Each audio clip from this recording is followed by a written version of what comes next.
introduce Gareth Arnott, who will present Considering Animal Welfare in Study Design, worked example using animal contest research. Dr. Arnott is a professor or a reader of biological sciences and animal behavior and welfare at the Institute for Global Food Security at Queen's University in Belfast. His research focus includes animal contest behavior using predictions derived from game theory to better understand information gathering and decision-making processes underlying aggressive interactions in animals. And he has published on applied animal welfare problems associated with aggression. He's currently the academic leader of the Animal Welfare Research Network, funded by BBSRC. Thank you, Dr. Arnott.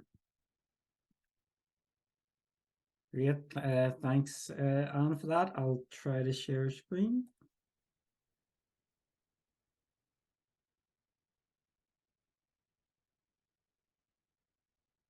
Okay. Hopefully, you can see that okay. Yeah.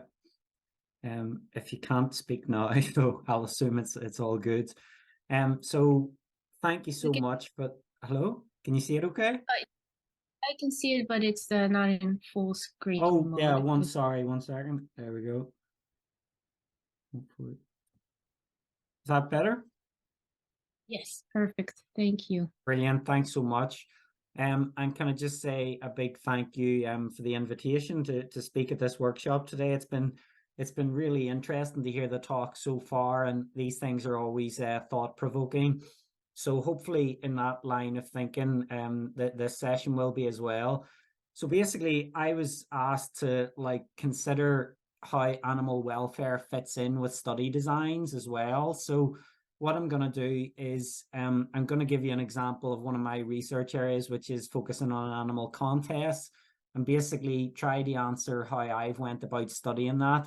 And actually, we're going to go full circle because I initially came at this from a behavioral ecology perspective. So basically thinking about principles in the wild animal populations. And my career has since went such that I now study applied animal welfare issues associated with aggression. So hopefully I'll illustrate a bit the journey. And the reason for the photographs there, so we've got the hermit crab, and we'll hear a bit more about hermit crabs and their contests. Then we've got the convict cichlid fish, and I'll tell you about some of the work we've done with them. And then, as I say, this will lead into some of the applied work that we've done addressing aggression, this time in the context of pig production. So why then am I interested in contests? Well, it's really a fascinating area because within the animal kingdom, we see a huge diversity of contests between individuals. So for example, here I've got a photograph of the jumping spiders, and they will engage in these contests where they'll vibrate the surface they're on, and they'll also wave their legs at each other.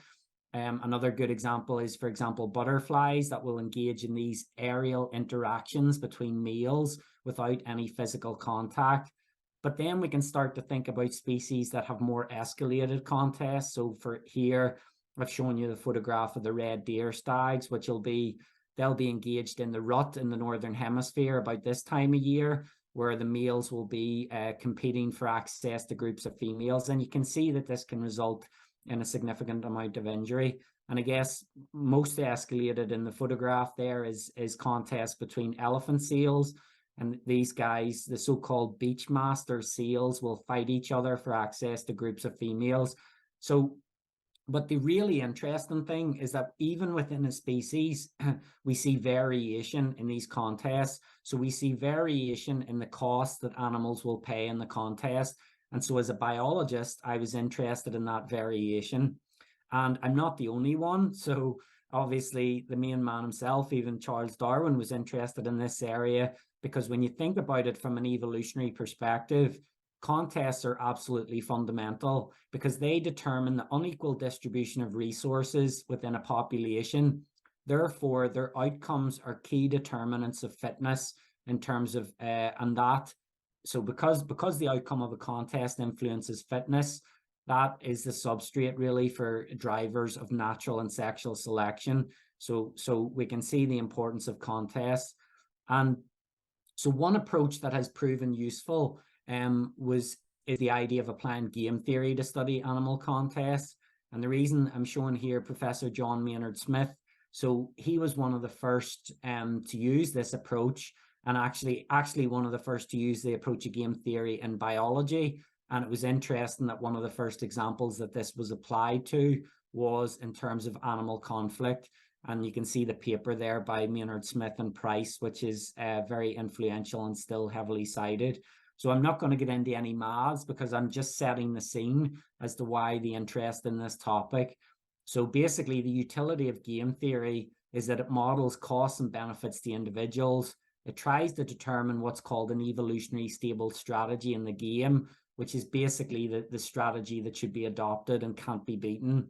So the details are not important, because what I'm interested in is different models make different assumptions about the information gathering ability of animals in a contest. And the reason that has relevance will become apparent as we get further into this. So, but what I will say about game theory is it provided a really useful set of predictions that we could then look to test empirically. And so for example, from a number of the game theory models, they have shown that where possible, the contestants in a contest should try to gather information, and they should try to gather information when it's likely to influence the payoff of the fight. And so broadly, we can think of two main types of information that are likely to be important. So the first is about the opponent. So in other words, the costs of the fight. So in other words, can you gather information about the opponent? And as soon as you know you're likely to be defeated, could you end the contest, for example? And the second really important source of information is about the value of the resource. So is it worth the investment to actually compete for this resource? Is that territory of suitable value, is it worth investing? Okay, so I'm setting the scene, but the question, and this is the major dilemma when you're interested in this area, is how can it be studied in an ethical way? Because obviously, if I'm a researcher and I'm wanting to study aggressive behavior, that usually means involving scenarios where the animals are going to compete aggressively, and that obviously has potential welfare implications. So we've tried to give very significant consideration to this. And so I guess I'm now going to take you a bit on my journey of some of the research we've done and how we've kind of went about this. So apparently, I think you've heard in the first workshop, I think the importance of the 3 R's in terms of a guiding principle was mentioned. So in the framing of this talk, I'm going to try to show you how I've used aspects of the 3 R's to try to address within my research. So, and hopefully we're all familiar. So 3 R's: replacement. So in other words, do you actually need to use an animal to address the question? Reduction, so using the minimum number of animals possible while still answering the scientific question. And then refinement, in terms of, is there a better way to do the study that's going to minimize any suffering on the animals? So replacement. So the first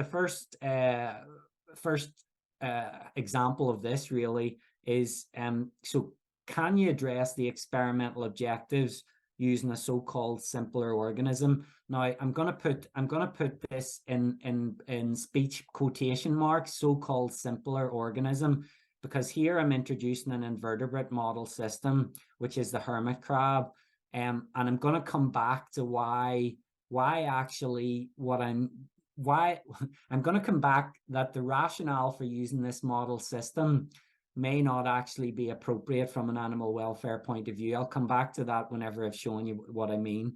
So, but one really useful advantage of these guys is they fight readily for ownership of the gastropod shells in which they live. So, in case anyone not familiar, so a hermit crab occupies occupies the shell of a gastropod or a marine snail. So basically, you can think about a hermit crab. The life history of a hermit crab is all about being on the lookout for a better shell. So these guys are always on the lookout for a better shell. And we can use that information to stage experimental manipulations to study theory related to resource value theory. Now, if it works, in the next slide, and hopefully it comes across okay over the internet, but in the next slide, I'm going to try to show you some footage of a hermit crab contest, and this is called a shell fight. So whenever you watch the video, the hermit crab on the right, as we look at it, is going to be the attacker, and the hermit crab on the left is going to be what we call the defender. So I'll see if we can get this to work. So hopefully it comes through at your end. Okay, so the hermit crab on the right is approaching, and there's a brief grapple, and now the defender's withdrawn inside its shell. And so what you can see here is the attacker is going to manipulate the shell, and then it's going to engage in this thing which we call shell wrapping behavior, which you're about to see now in a second. So it hits its shell against the opponent. That's called shell wrapping, and it can do a number of bouts of that. And then it can either give up, or it can do what it's about to do just now in the next clip. So it can either give up, or it can do what you're about to see here. So it's quite cool behavior. So it evicted the defender, and now it gets the choice of whatever shell it wants to occupy. So that's the system. And this can be a useful system for testing predictions. So what do you mean? So I'll briefly show you one of the studies that we did. So basically, I wanted to create an information asymmetry between the opponents, the attacker and the defender, about the quality of the shell. So how did I do that? So and this is very high-tech stuff. Well, many behavioral studies are not, but they can still test really fundamental principles. So basically, the smaller crab of a pair is going to be the defender. And what I did was I altered the shell that was given to the defender, and I by making it low value by gluing sand inside the inner worlds of the shell. So once the crab takes that shell, it's going to know it's a poor quality shell. Whereas the control group, the defenders in the control group, they're going to be given ideal shells. And then what we do, so just to reiterate, the smaller crab has private information, and it's expected to value shells with sand less than the control. And the question from a contest theory point of view, the question is, does this result in a change in the tactics that are used during the fight? And so what you can see in this figure is an interaction effect. So if we focus on the sandy group, and so this is where the smaller individual had been placed in the low quality sandy shell. So whenever the larger crab took the attacker role, the defender gave up really quickly. You can see that there wasn't many bouts of shell wrapping in comparison to cases when the smaller crab took the attacker role. So this is consistent with the smaller individual giving up really quickly compared to the control group. And then when we look at cases of non-eviction, where the smaller crab became the attacker, we can see that those in the sandy group persisted for longer before giving up. So in other words, they were really motivated to get rid of this poor quality sandy shell. So this was quite a nice, simple system, but nonetheless answering some interesting questions related to theory. So we can get into a discussion around the welfare aspects, because it's a natural behavior, but maybe we can discuss afterwards about the behavior that we see. But here's another point. So that was an example, I guess, of replacement. But another point that I'd like to make is always about trying to make the most of the data that you've collected. So the data that was collected for that study that I just showed you was also able to be used for a more fundamental paper, which was looking at display behavior of the hermit crabs using their chelicpads. Basically, in that paper, we showed that crabs that had bigger chelicpads for their body size used them more in display behavior. So the broader point I'm trying to get across is, from a welfare point of view, we should always be trying to make the most of the data that we've collected. And can we use that data to address another question? Okay. More recently, we've used the hermit crabs as a model system to investigate a range of anthropogenic stressors. And I guess this is potentially getting into the welfare implications of anthropogenic stressors. So, for example, one of the stressors we've investigated is microplastic pollution. We did a factorial design experiment where either the attacker or the defender were either exposed to microplastics or not. And then we looked at how that influenced the animal contest behavior that you've just seen in the example clip.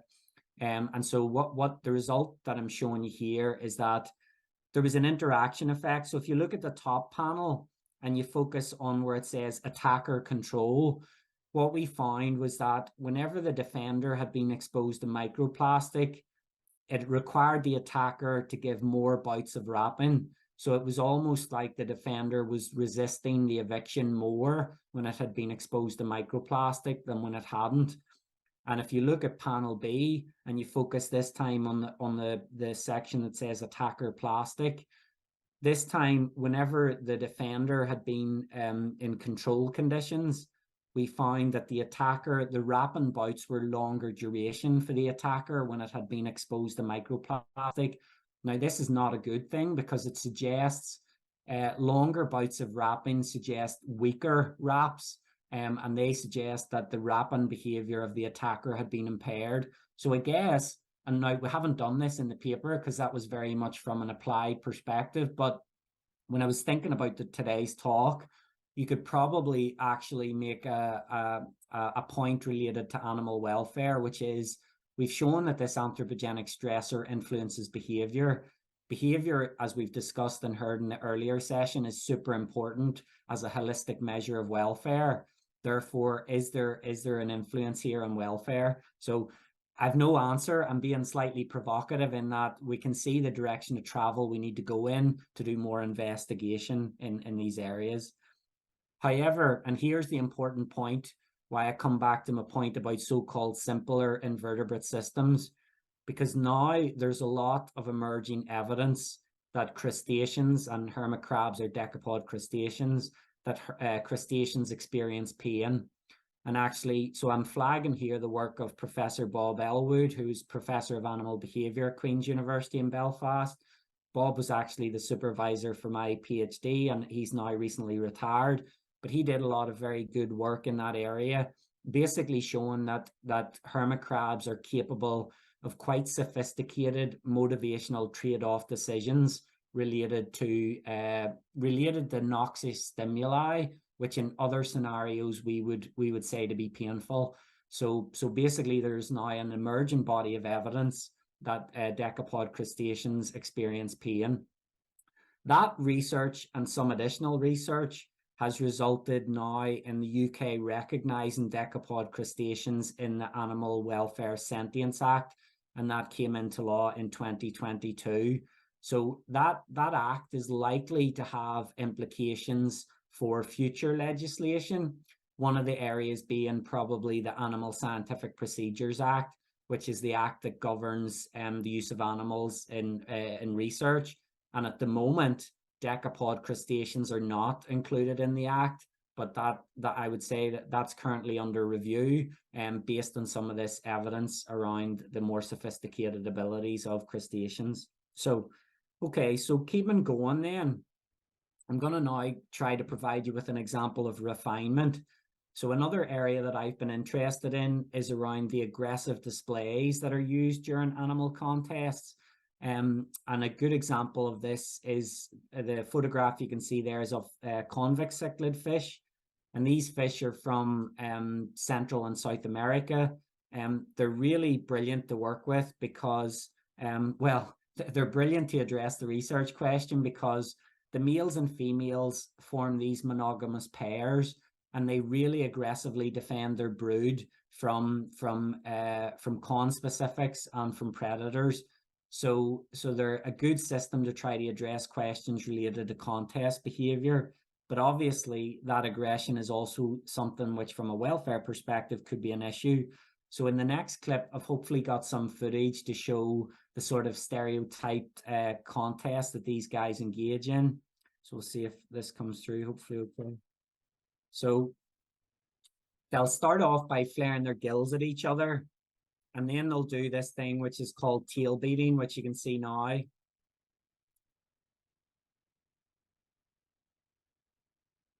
And there's another bout. And then they're about to engage in this thing called mouth wrestling. And the contest can get more escalated, and then they can try to bite each other, and then there'll be the loser will withdraw. I'm hoping the sound didn't come through because that one's quite noisy, so hopefully you weren't exposed to that. But so it's an interesting system, but obviously, and in that example there, I've got two fish in the same tank, but that is potential implications. So the question is there a better, more sophisticated way to study this that we don't need to have that happen? So in the next slide, I'm going to show you a refinement. And basically the footage, the quality of the footage in this slide is not brilliant because we're looking at an image through a one-way mirror. So, and you might see a bit of reflection of the camera, but basically what you're going to see is two fish displaying at each other from separate tanks. And then you're also going to see one of the fish being interrupted. And this is what's called a motivational probe. And basically we can interrupt the displays of one of the fish to ask questions about what information it has gathered about its opponent. So let me see. So the fish on the left is going to be interrupted, and the one on the right is gonna keep displaying. So you'll see they're displaying at the glass at each other, and they're trying to bite the glass to get at each other. And then one of them's doing about a tail beating. And then the one on the left is about to get startled. There we can see. And so it now stops displaying. And I can now measure the amount of time it takes until it starts displaying again. And that gives me a measure of aggressive motivation. So there it starts displaying again. So in other words, just to highlight that, the longer the animal withdraws from the fight when it's been interrupted, the less motivated it was to engage in the fight. And by varying the size of the opponent, I can infer whether that animal has gathered information about opponent size, for example. So just to work through that, it's called, I'll show you one of the results from this. So it's called a motivational probe. So basically to do that, we need to examine correlations between the startle duration and aggressive activities. Okay, that's how we provide a measure of, that's how we validate that it provides a measure of aggression. But the question then is about what information has been gathered, and this is known as an assessment strategy. And so the prediction is with one of these, if the animal only has information about its own ability in the fight, then startle duration should be negatively related to the focal fish ability. So in other words, the bigger the focal individual, the smaller the startle duration should be. Whereas in one of the other models, if the animal has gathered information about the opponent, then it should also show an association between opponent weight and startle duration. So in other words, bigger opponents should result in longer startle durations of the focal individual. So it's all very well saying the theory, but what did we find? So the first thing we did here was we validated that we were measuring aggression. So what you can see here is that as there was a negative correlation between another validated measure of aggression, which was frontal display. So in other words, the more frontal display, the shorter the startle duration. So this validated that we were measuring aggression. This was also seen in bite rate. So in other words, the greater the bite rate, the shorter the startle duration. So again, it tells us that we're measuring aggression. What about in terms of the assessment strategy? So what we found was that across some of the pairings, as the weight of the focal fish increased, which is a measure of fighting ability, then startle duration decreased. So in other words, the individuals that had greater ability, they more quickly resumed the fight. And what then in terms of opponent assessment? Well, we found that as the opponent's stimulus fish weight increased, there was an increase in startle duration of the focal individual. So in other words, it had gathered information that it was a bigger opponent, and it therefore it was less motivated to engage in the fight. So it's quite a nice, well, hopefully it's certainly an interesting system to be able to address questions. This is known as a motivational probe, and it's quite a non-invasive method. And it's nice to see that that method has then been used in other studies. So, for example, this was one in Australian cuttlefish, and they used the same idea to basically test for the assessment strategy.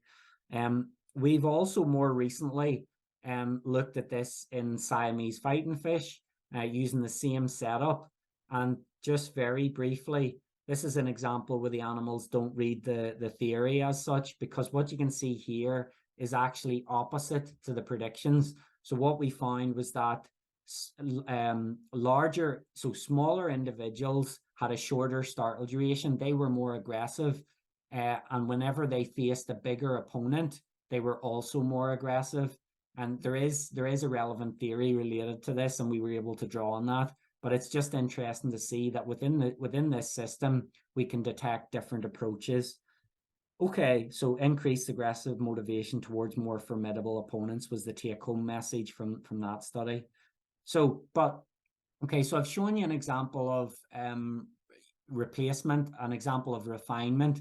And so now, in more recent years, I have got interested in this idea of anthropogenic stressors and how they may influence contests. And remember, contests are a really important social behavior in the wild and also in captive settings.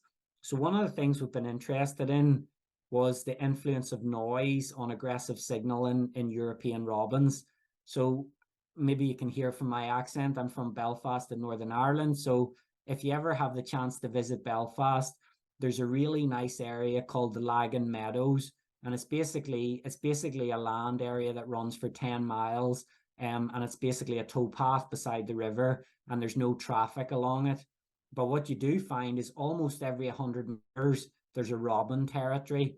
And the robins, the males they sing throughout the year, and they're really aggressive and they're quite aggressive and territorial. So we wanted to use this system to see if there's an influence in terms of anthropogenic noise pollution on their song and their aggressive behavior. So this was another example of a refinement, a non-invasive refinement to study an aspect of aggression. So how do we do that? So basically here, this was a playback study. So rather than any direct physical encounter, this was going to be a playback study. And of course, birds sing for two reasons. One, to attract a mate, and the other to defend a territory. So here we were looking at their use to defend a territory. So what you can see in the photo is the speaker that we used, and then we had a model of a dummy robin, and the idea being that some of the territory holders may try to attack this stimulus, and it would be another threat that we could use. But as it turned out, what tended to happen was whenever you played the playback, the birds responded with their own song, and we were able to measure parameters of that song. So in terms of the experimental design, this was a 2x2 factorial design. So what do I mean by that? So we two factors. The first factor was the complexity of the song that we played. So as you can see there in the spectral figure, we could either play a low complex song or a high complex song, and we either played it in the presence or absence of white noise. So those were the four treatments. So we low complexity under ambient conditions, high complexity under ambient conditions, and then both those treatments under white noise conditions. And the white noise was used to simulate traffic noise. And the question was, essentially, did this have an impact on the response that the birds gave in their territory? So don't worry too much about this figure. This figure is basically validating that we had a measure of aggression. So basically, we created a composite measure of aggression in terms of the response of birds, and this in terms of their song. And this comprised things like the number of the duration of their song, the number of syllables in their song, the number of syllable transitions, and this gave us an idea of complexity. And what you can see, as our measure of complexity increased, this was correlated with known measures of aggression, which are the latency to respond. So a faster a bird responds, the more aggressive, and also the song rate, the number of songs given. So we basically validated we had a measure of aggression. But here's the really interesting result. Under normal ambient conditions with no noise, the birds were able to make a distinction between whether they heard a low complex song or a high complex song. So in other words, on the y-axis, you can see the mean latency to respond. And whenever the birds heard a high complex song, they responded more quickly. So that, in other words, the high complex song signaled a fitter individual, and that was a greater threat, and that was detected by the bird.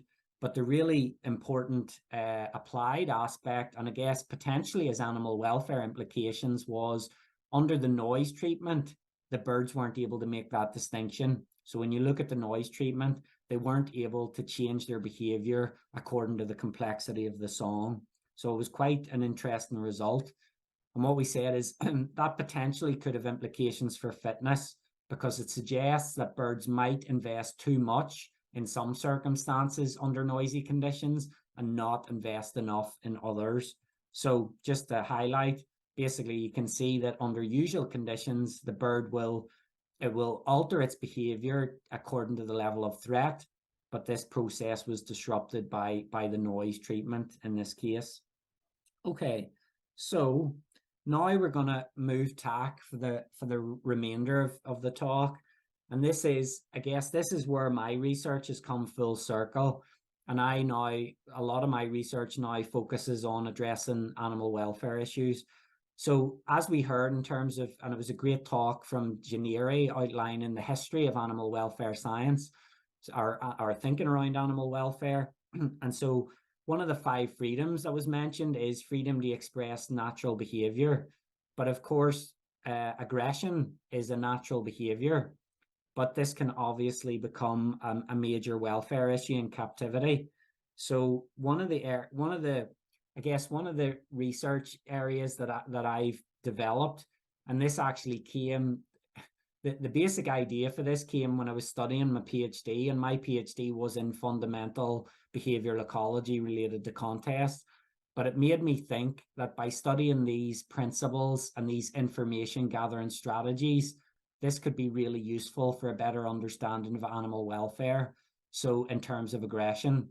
So basically, I've been really fortunate over the years to have research funded by BBSRC, which is one of the main science funders in the UK, and really fortunate to collaborate with this Professor Simon Turner that you can see in the photo, and also the postdoc who was at the time, who's now got a position, that's Dr. Irene Kammerlink.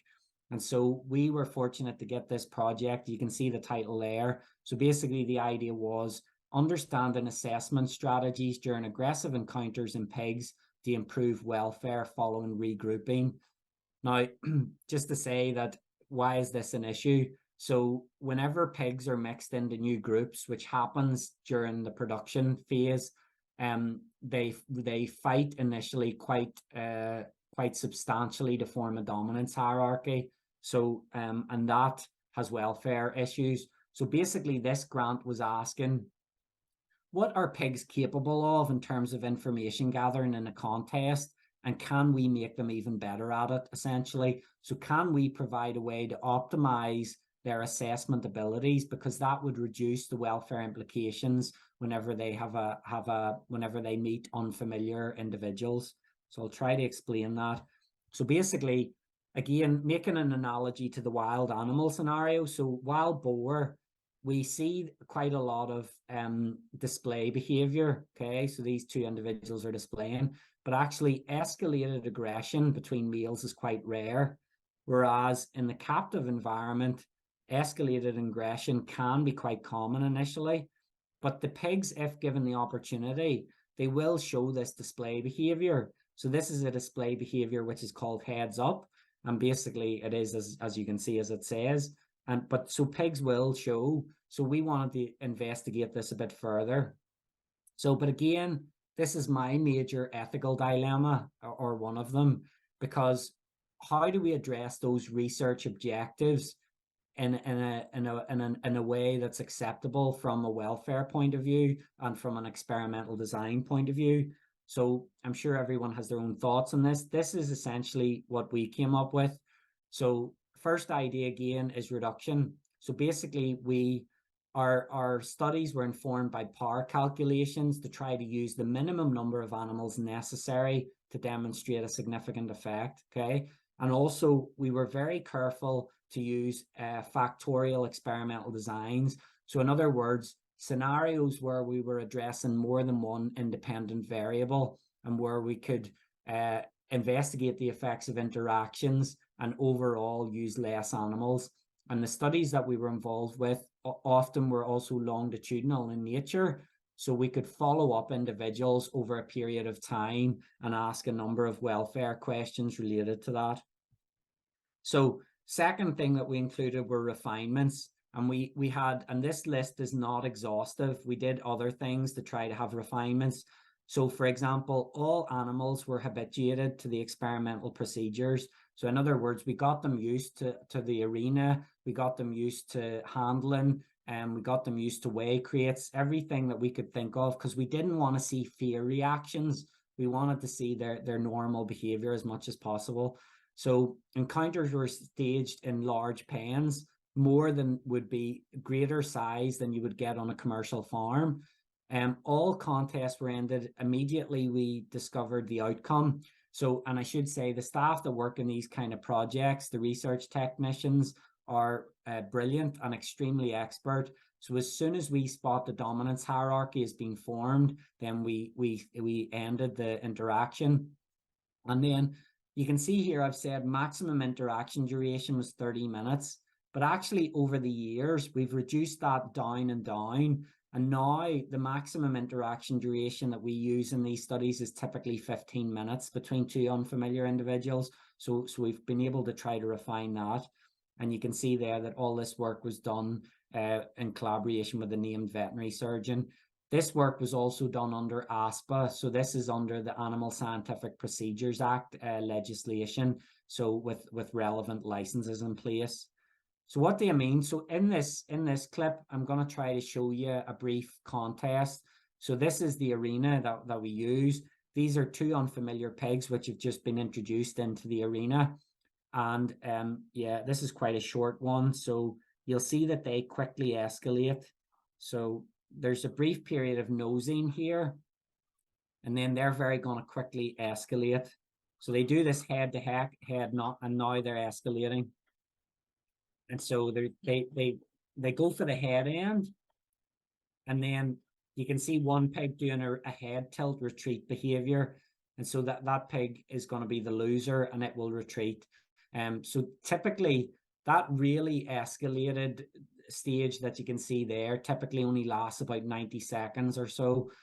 What I didn't show in that clip is you get more non-damaging pushing behavior and earlier displays but in the interaction. So, okay, so using this system, we've been able to address both fundamental behavioral ecology questions, and I'm just showing you some examples here, as well as applied animal welfare questions. So, so we've shown various influences on contests. This one that I'm showing here related to lateralization is another example of making the most of the data. So basically, once we'd done the first large study, we realized that we could get something more out of the video footage. So essentially, we went back, and lateralization refers to side preferences, essentially. And basically, it refers to how the brain functions in terms of being lateralized. And here we showed that pigs that were more lateralized in a contest actually had shorter contests. So it was a nice example of getting more out of the data than we initially would have thought. So, and again, from a reducing the number of animals used point of view, this is a good strategy, I think. Okay, and we've addressed other things. What I want to show you in the last part of this talk is hopefully something beneficial for welfare.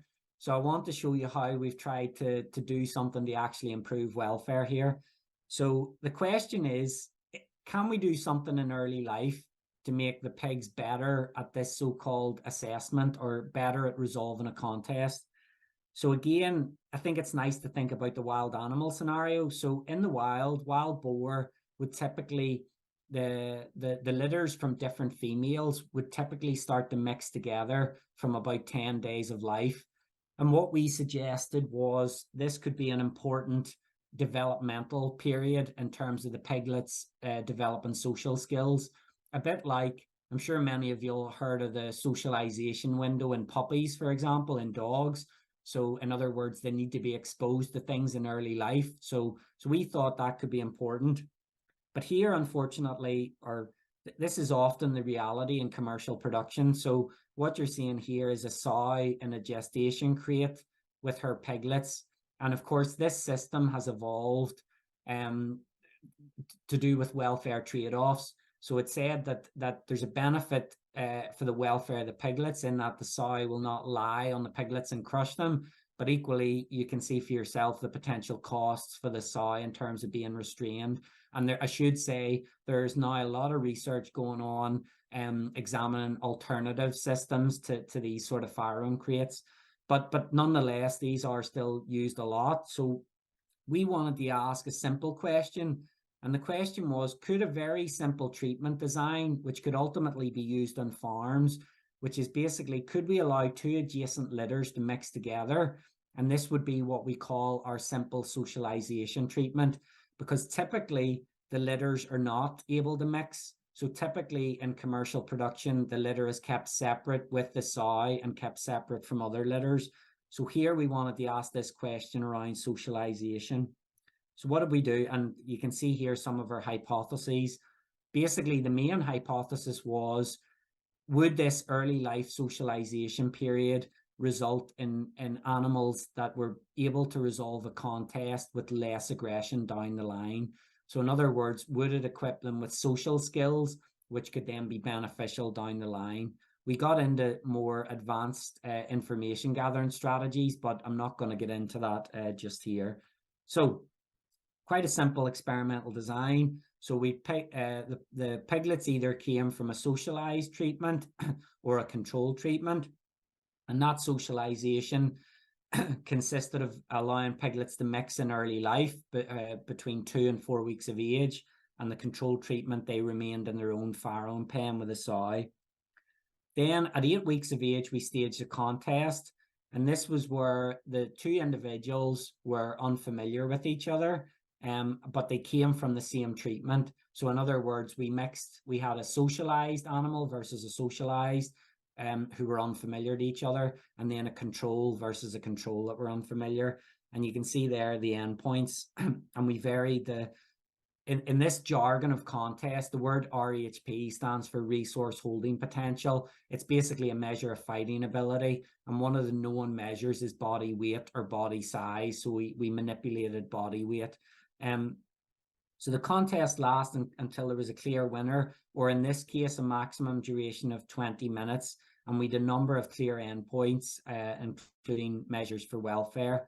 In terms of our measures, we looked at contest duration, fight duration, and skin lesions. Now, because pigs are pale skinned, whenever they have an interaction, unfortunately, there will be marks on the skin, but we can then detect those. And that gives us a measure of the severity of the aggression, and also hopefully a measure that we can try to reduce the lesions on the animals. So it's an objective measure. Okay, what did we find then? So what you can see here is that socialization, so the animals from the socialized group had shorter contests. So we can see that they had shorter at different stages, but particularly around the end of the contest. So in other words, whatever we did with that early life socialization had a benefit in later life in terms of reducing contest duration. And this was also seen whenever the animals were mixed into new groups. So after the contest, around week 9, they're mixed into new groups. And of course, they will then try to fight to establish a dominance hierarchy. And you can see that the socialized ones had less skin lesions whenever they were mixed, also during the contest. So this is a good objective measure that, yes, this simple socialization treatment had a beneficial effect in terms of reducing aggression down the line. So we were suggesting that this could be a practical on-farm method that could help reduce regrouping aggression. We've also, and these were some of the some of the conclusions that we came to by examining this area. So I think it's quite a potentially useful approach. And it's good to keep in mind, I think, this approach of using principles from behavioral ecology to try to address applied animal welfare issues. So here was a simple question, and I guess this is another one related to getting more out of the data. So I realized I had all this footage of early life behavior of the litter, the piglet litters. And so I was lucky enough to have a PhD student that was interested in this area. So this comes back to the point about extracting more information from the data. So from that video footage, we were able to examine play fighting behavior, so early life play fighting behavior. So initially with a very simple prediction, and that would be that the socialized groups played more than the control groups. But actually, another example of the animals not reading the predictions. So that is not what we found. So what you can see there is there was no difference between the socialized and control in terms of the frequency of play fighting behavior. But hopefully the really interesting thing you can see is that males played more than females. And actually, we think that this relates back to the ancestral idea that evolutionarily, the males would be the ones that engage in more contests. So it probably is adaptive in this scenario for them to engage in more play fighting behavior. And also why domesticated pigs are still a good model system to study aggression related to the wild is because although pigs have been domesticated, they still show the full behavioral repertoire, and wild domesticated pigs will quickly revert to showing quite a full behavioral repertoire when given the opportunity. So I think they're quite a good study system that way as well. But what we do think was beneficial was we demonstrated that in the socialized group, they do spend a significant amount of time playing with the non-litter mates. So we think it's likely they're getting some advantage from being able to interact with non-litter mates. In terms of play behavior and aggression, we found, don't worry too much about this figure, but what it's showing, if you look at the dashed line, it's showing in a resident intruder test, whenever females that had more play fighting experience in early life, they were more aggressive in a subsequent resident intruder test. And actually, we think this is not necessarily a bad thing, because what it suggests is in a resident intruder scenario, they've made the assessment more quickly based on their past experience and been able to resolve that conflict very quickly. So it could be beneficial. So just the last point then to come back to, which is again this one about making the most of the data. So these two papers that I'm showing here have been ones that we've actually been able to answer based on footage we'd already collected. So for the first paper there about sexual dimorphism, that was basically where we showed big differences in aggressive behavior between males and females. And this was important from an animal welfare point of view, because the literature in this area initially said that in pre-pubertal pigs, there wasn't much difference in aggressive behavior, but actually over the years, and so this paper was based on the results from 3 studies and from data collected from over 800 animals. So this was a large sample size, and we showed very profound differences where males, even before puberty, the males engage in much more costly aggression than the females. So, and just finally then, a more recent one was where we've shown the benefits, again, going back to examine video footage, we've shown that there's a high degree of third-party interactions as well, and we've shown some of the dynamics around why that might be important and who's likely to intervene as a third party during a contest in pigs. So, and that's a more recent one. Okay, I think that, yeah, finally, a bit of an advertisement in the sense that, as with all research, this is now throwing up a range of more questions. So we're now delving more into the animal welfare implications, and some of the, so as you can see in that project, we're looking at cognitive ability. So we're putting the pigs through a battery of, let's call them intelligence or cognition tests, and we're seeing how that influences their aggression. But also importantly, based on today's sessions, we're also studying emotional state or affective state. And we're asking, how does losing a contest from a welfare point of view influence psychological well-being in terms of affective state? The way we're going about that at the moment is by doing judgment bias tests, but we're also doing tests which are called attention bias as well. So, and we've also done an aspect which is called qualitative behavioral assessment, or QBA, and QBA is another measure to get at affective state. So there's lots going on, lots of unanswered questions, and also we're trying to look at the role of positive emotion in terms of play behavior and trying to promote positive pro-social behavior as well. So I think I will call it a day at that point and say thanks for listening. And obviously, as you can appreciate from this overview, there's lots of students and postdocs involved in this kind of work. And it's a massive thank you to them for all their efforts on it. And thanks to the Wild Animal Initiative for the invitation to speak at the workshop. Okay, I think I'll try to stop sharing screen there and take any questions.